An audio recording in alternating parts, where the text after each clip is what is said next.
Hi, I'm in Stiles, and what I want to show is a little trick that I've learned that helps students learn to palpate in their cranial field a lot quicker.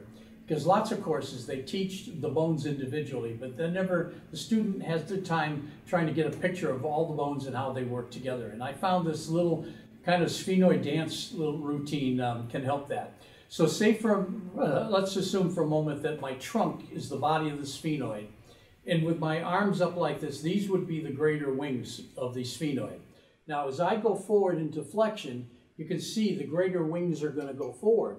But so the student doesn't have to memorize, do they go medial or laterally? We think about in flexion, the temporals are going to go into external rotation. They're attached to the greater wings, so they're going to cause the greater wings to go forward. So now we know the greater wings are going to go forward and laterally.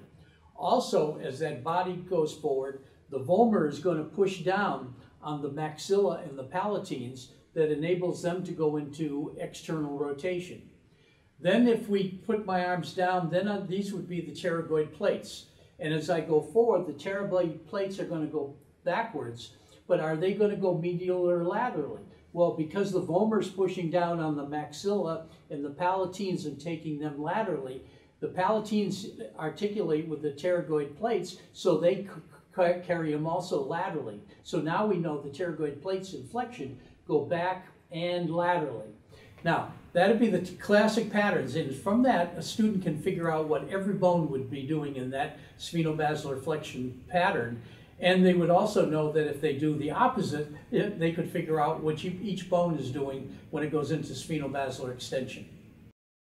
So in summary, I found that once the student can picture all these bones and the movement they have, then their palpatory skills come a lot quicker because they understand what the bones should be doing, and therefore they don't have to think about a lot of possible palpatory options, but they know what the bone is going to be going into internal or external rotation, flexion or extension.